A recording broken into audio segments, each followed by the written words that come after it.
Hello. आवाज आ रही है? स्क्रीन दिख रही है? आवाज आ रही है? स्क्रीन दिख रही है? है सर। बोले अभी तक जो जो मैच चली उसमें कोई डाउट हो तो बोलिए।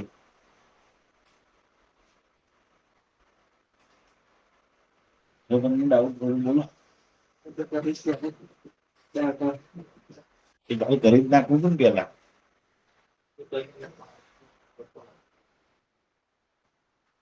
ठीक है।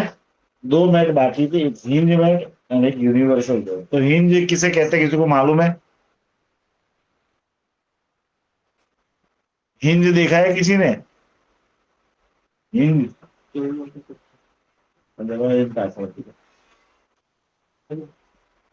चपला को हिंज कहते हैं।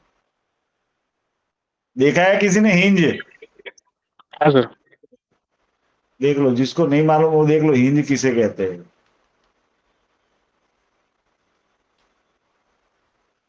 हिंद थी।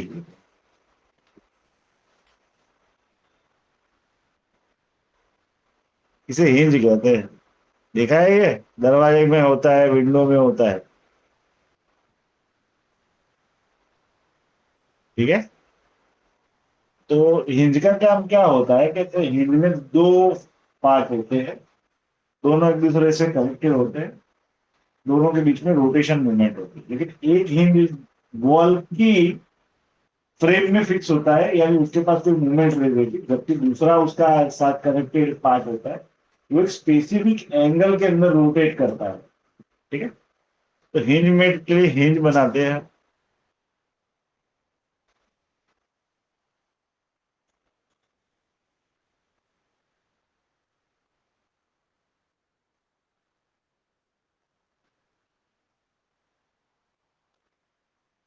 400 mm।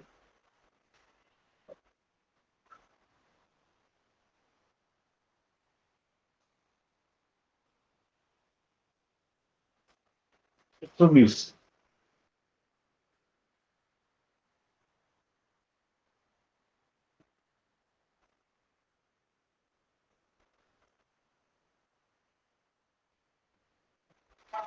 50 डायम। एग्जिट।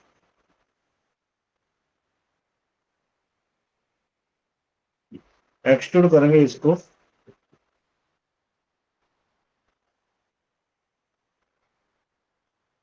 मिड प्लेन से 1200 mm।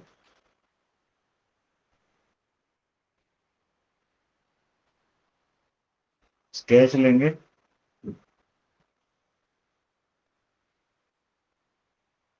1200 को 3 भाग में डिवाइड करेंगे तो आता है 400।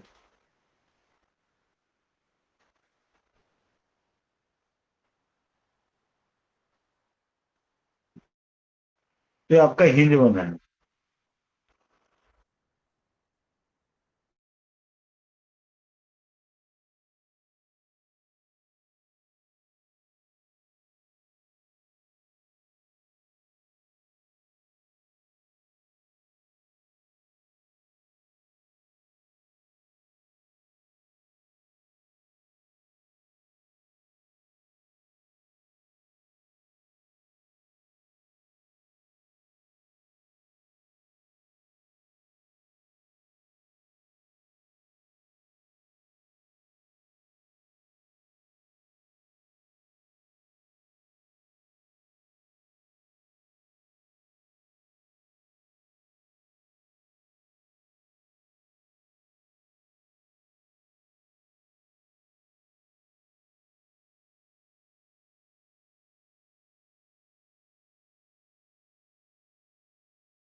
ठीक है, तो ये हिंज है। ठीक है, तो इसको मैं H1 नाम दे देता हूँ। क्या नाम दे देता हूँ? H1। H। अब इसका दूसरा पार्ट बनाएंगे, तो इसका ऑपोजिट बनाएंगे। न्यू फाइल, ओपन, फिर से टॉप प्लेन पे स्केच देते हैं, कॉर्नर रेक्टेंगल पर डायरेक्शन चेंज कर देते हैं। जो वैल्यू था वही डालेंगे, 400। एंड यहाँ पे सर्कल था, तो सर्कल टच करा देंगे, और सर्कल की वैल्यू कितनी डालेंगे? वही वैल्यू डालेंगे, 120। ये दोनों पार्ट की वैल्यू सेम ही होती है वहां पे। एक्स्ट्रा पोर्शन कट, एंड यहाँ पे 50 डायमीटर का एक सर्कल ऐड किया था हमने। Exit. Same extrude mid plane से कितना था? 1200। लेकिन अब नीच का हिस्सा नहीं काटने का, अब हिस्सा कॉर्नर से कट करने का। एक कॉर्नर यहाँ पे कट होगा, एक कॉर्नर यहाँ से कट होगा। इसकी वैल्यू कितनी थी? बीच की 400 थी, तो ये भी 400 आएगा। ये दोनों को इक्वल कर देंगे।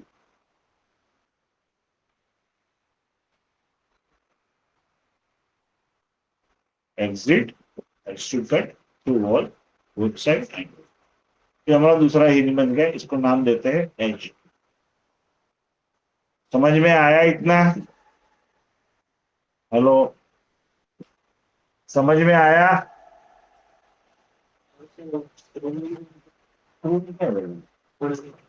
शुरू हो ना हो बिजली को मौसम कैसे बिल्कुल लगा डायरेक्ट लागी जाए। तो H1 या H2 किसी को भी कॉल कर दो, हम H1 को कॉल कर देते हैं। तो ये दीवार वाला है, तो ऑटोमेटिक फुली डिफाइन होगा, फिक्स हो गया। अब इसके अकॉर्डिंग आपका H2 रूट एक स्पेसिफिक एंगल में घूमना चाहिए। ठीक है, तो दोनों का सेंटर कॉमन करना पड़ेगा, दोनों को एक स्पेसिफिक जगह पे टच कराना पड़ेगा, और दोनों के बीच में एंगल लाना पड़ेगा। यानी 3 मैट की जरूरत पड़ेगी, कॉन्सेंट्रिक, कोइंसिडेंट 2 बार, एंड एक एंगल लिमिट एडवांस। लेकिन अगर आप मैट में जाएंगे, तो यहाँ मैकेनिकल में दी है आपको हिंज मैट। तो कॉन्सेंट्रिक एरिया कौन सा आ गया? तो अंदर वाला होल। ठीक है, कोइंसिडेंट एरिया क्या होगा? तो ये फेस टू ये फेस, एंड ओके। हमने सिंगल हिंज मैट डाली, दिख रहा है? तो आपका दूसरा पार्ट तो थ्रू आउट घूमेगा। लेकिन हिंज में क्या होता है, स्पेसिफिक लिमिट में ही दरवाजा ओपन 90 डिग्री होता है मैक्सिमम। डोर अंदर की ओर खुलेगा या बाहर की ओर खुलेगा, दोनों साइड में खुलता नहीं है ना। तो हिंज में ही एडिट करना है, और यहां ही आपको दिखा है स्पेसिफिक एंगल लिमिट, इसको एक्टिव कर देना है। कहां पे एंगल चाहिए? ये दो फेस के बीच। ये 0 डिग्री है, एंड मैक्सिमम 90 डिग्री। एंड आपका ऑब्जेक्ट 90 डिग्री तक ही जाएगा, दिख रहा है? 0 90 के बीच में ही रहेगा। यहाँ से वो 0 पे ही चला जाएगा डायरेक्ट। समझ में आया? हिंज में 3 चीजें आ जाएगी, कॉन्सेंट्रिक, कोइंसिडेंट, एंड एंगल। समझ में आया? समझ में आया? एक बार फिर से करता हूं, ध्यान से देखो। Mate, mechanical, hinge mate. सबसे पहले कॉन्सेंट्रिक एरिया, तो दोनों का सिलिंड्रिकल एरिया सिलेक्ट कर लो। कोइंसिडेंट कहां पे जुड़ेगी? तो ये फेस यहाँ पे ही टच करेगा। एंगल लिमिट किसके बीच में? ये दो फेस के बीच में। Minimum angle 0, maximum angle 90। आप कोई भी डाल सकते 90। तो हमने सिंगल मैट ही ली है, 90 डिग्री तक जाएगा। समझ में आया? समझ में आया? कोई डाउट है तो बोलिए, बोलिए। ये मैकेनिकल कोई भी मैट में डाउट हो तो बोलिए। कैम हो गया, स्लॉट हो गया, हिंज हो गया, ईयर हो गया, रैकेट पिनियन हो गया, बाकी है यूनिवर्सल जॉइंट। तो यूनिवर्सल जॉइंट क्या काम करता है? इसको मालूम है? What is the principle of use of universal joint? किसी को मालूम है यूनिवर्सल जॉइंट क्या काम करता है? हेलो, क्या काम करता है यूनिवर्सल जॉइंट?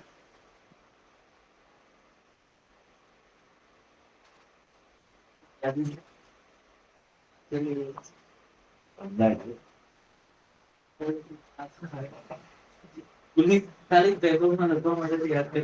जो ये देख लो क्या काम आता है यूनिवर्सल।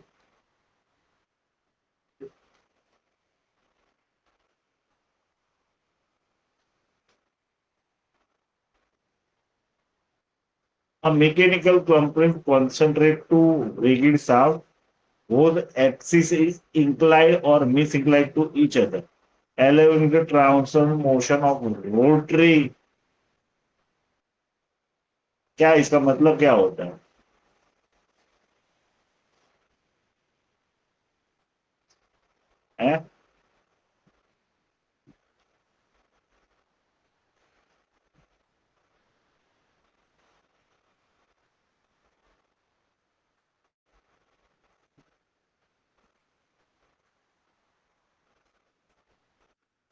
इसे लिनियर कहते हैं, एक डायरेक्शन में, लेकिन ये इंक्लाइड है। देखो एंगल पे के मोशन ट्रांसफर करता है, दिख रहा है?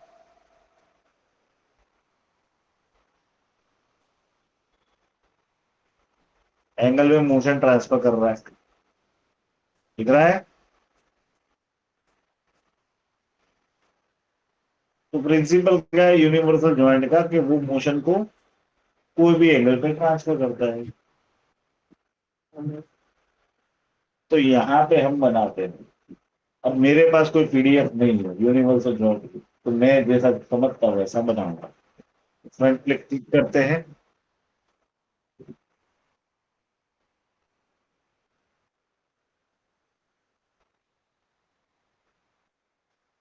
मैं दो साफ क्रिएट कर दूँ। साफ से पहले बॉडी तो चाहिए हमको, दो बॉडी रखने के लिए, क्योंकि अगर दो साफ बनाएंगे तो एक साफ तो फिक्स हो जाएगी, तो वो घूमेगी दूसरी साफ कैसे घुमा सकते हैं? तो उसको रखने के लिए एक बॉडी बनाते थे। ठीक है, एंगुलर बॉडी बना लेते हैं। ये दोनों का एंगल होता है 150, एंड इसका इसके साथ एंगल डालते हैं 75, इसे 120 कर लेते हैं।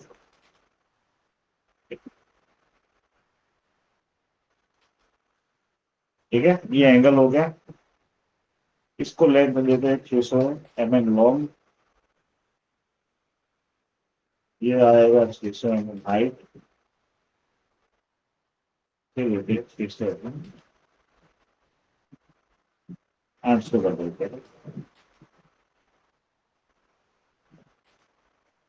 ठीक है, ऑफसेट ले लेते हैं 10 mm का, बाई डायरेक्शन कैप्स्टाइन लाइन,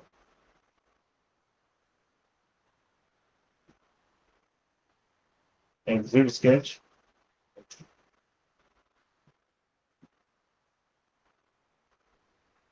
मेरी प्लेस 600 mm। ओके, एक साथ नीचे रहेगी, एक होल बनाते हैं यहाँ पे,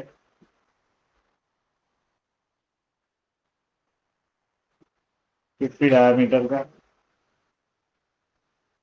ये डालना पड़ेगा क्योंकि इसे एडिट करता रहना पड़ेगा जब तक साफ एक लेवल पे नहीं आएगी तब तक।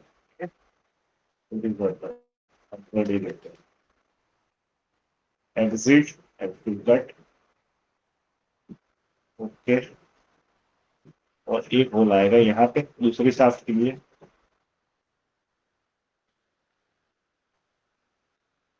150,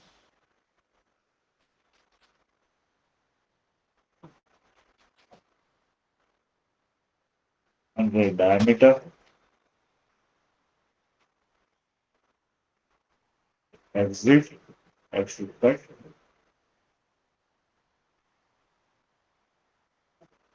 ये हमारी मेन बॉडी होगी, इसे U1 नाम दे सकते हैं, UN। तो उसके हिसाब से हमको बनानी पड़ेगी दो साफ फ्रंट।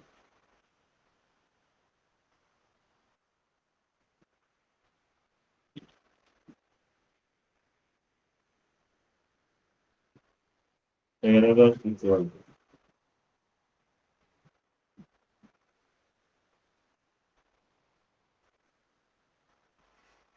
ये लेते हैं 200 का, हाइट लेते हैं 200 का,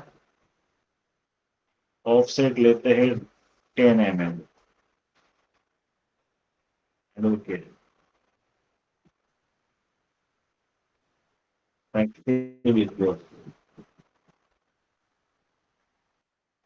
लेते 200 mm। ओके, फिर से फ्रंट प्लेट गैस करते हैं।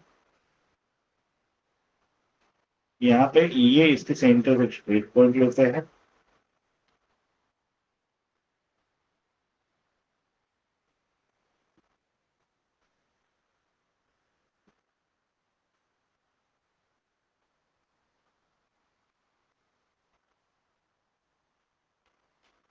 इसके साथ इसकी हाइट ले लेते हैं 800 mm, इसकी रेडियस ले लेते हैं 100 mm। और नीचे का होल कितने का, 150 का, 100 का लिया है ना, तो ये 50, यानी 73 को क्लोज भी करना पड़ेगा, तो यहाँ से ये क्लोज हो गई। रिवॉल्व एक्सिस रहेगी ये वाली, ये आपका पहला हुआ। ठीक है, अब हमको मोशन से लेना देना, वो कहाँ पे जुड़ रहा है उससे कुछ लेना देना नहीं, तो ज्यादा मगजमारी नहीं करते। सेव U1, समझ में आया। सेम U2 लेंगे उससे छोटी साइज का या उससे लार्ज साइज, लार्ज ले लेते हैं। तो वो 200 का था, इसको 300 ले लेते हो।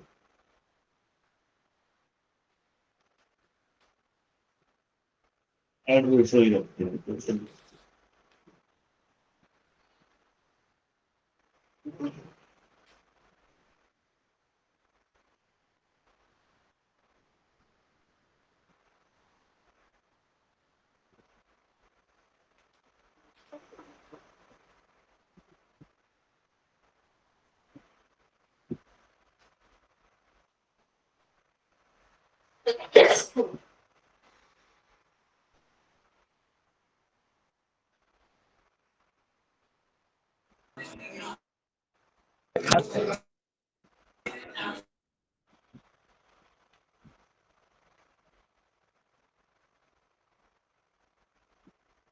Adjust,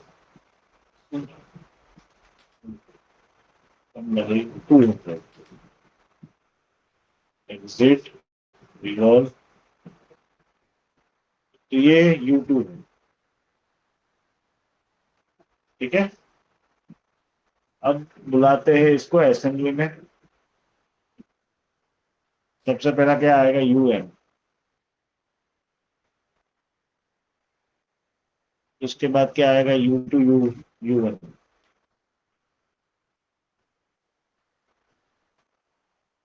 नेट एडवांस की प्रोफाइल सेंटर,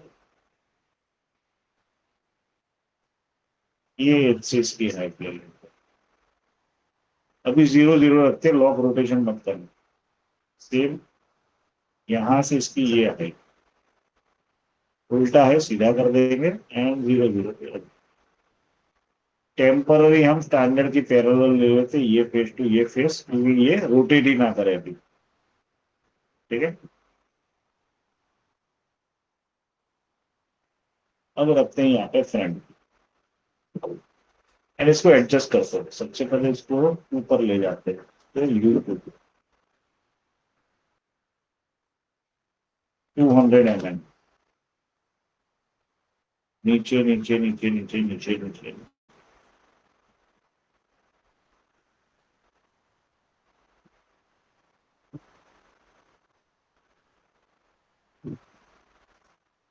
एडिट,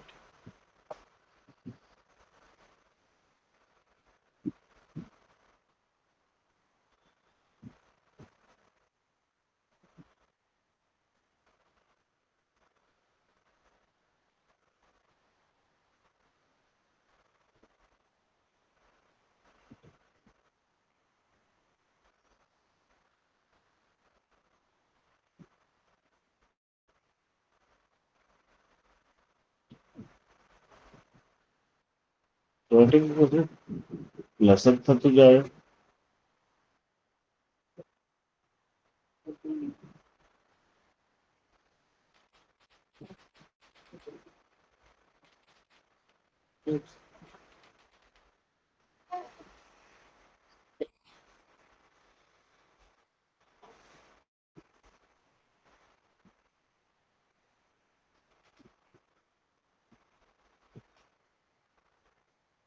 आज तो थोड़ा एडिट करेंगे तो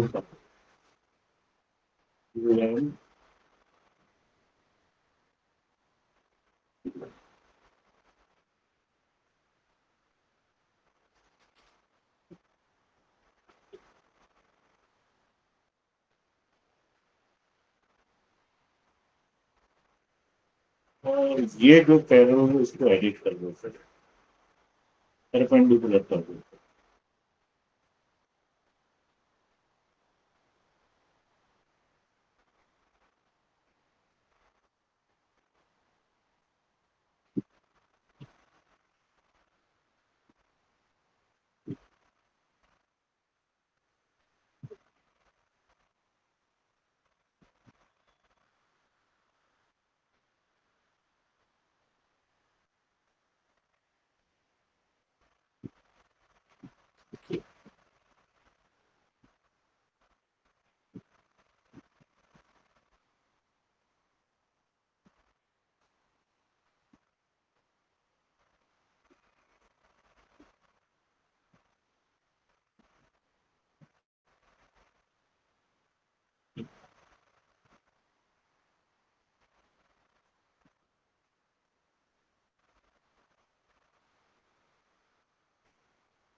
अब एक दूसरे को टच नहीं करते। अभी मैं दोनों पैरल हटा देता हूँ,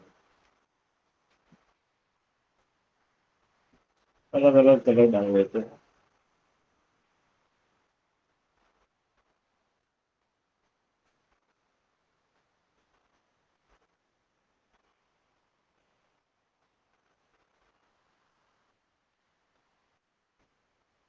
ये घूम रहा है,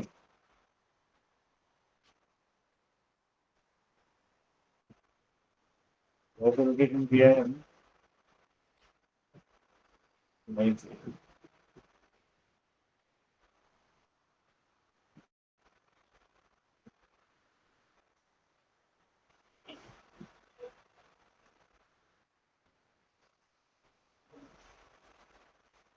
लॉग रोड हमको डाला ही नहीं है।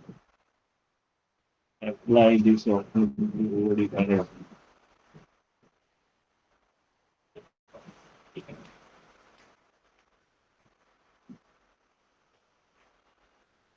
रोटेट क्यों नहीं हो रहा? ऐसे में परसेंट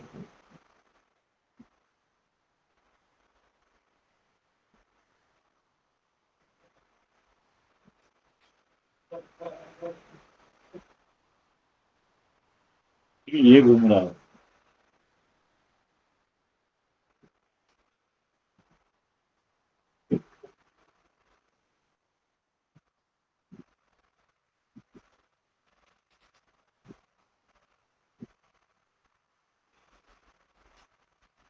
ठीक है, अब ये इंडिपेंडेंट घूम रहा है, ये भी इंडिपेंडेंट घूम रहा है, दिख रहा है? दिख रहा है? टेम्पररी पैरेलल कर देंगे दोनों फेस को। ये फेस टू ये फेस अप्लाई, ये फेस टू ये फेस, और ये दोनों को हटा देंगे। तो अभी क्या हो रहा है, दोनों इंडिपेंडेंट घूम रही है। ठीक है, तो यहाँ पे दिया है यूनिवर्सल जॉइंट, पहली साफ दूसरी साफ, दो साफ को सिलेक्ट करना है एंड ओके कर देना है।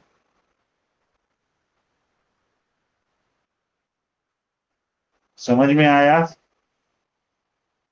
समझ में आया?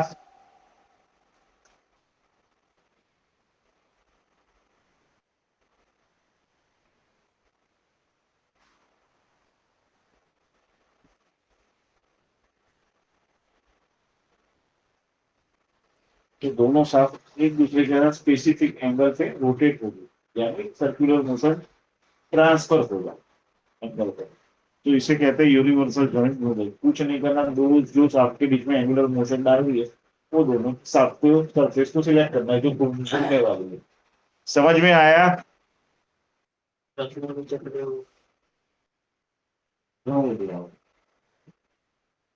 અપાર હોય આ હોય ડિફરન્શિયલ હોય કેમિકલ તો એનો ડિફરન્શિયલ ડિફરન્શિયલ શું કરવે આ ટાયર છે આ ટાયર મારી વાત આ નીચેની સાફ ગોળ ફરે આ ફરે હવે જ્યારે આ સીધી ગાડી જતી હોય તો આ 5 mm ફરશે તો આ 5 mm છે તો જ્યારે ટર્ન મારે ये सर्कल रेडियस ऊंची दी है, सर्कल रेडियस વધારે दी है, एक चीज करवाने डिफरेंशियल आ। ठीक है, कल मिलते हैं सेम टाइम पे। Thank you.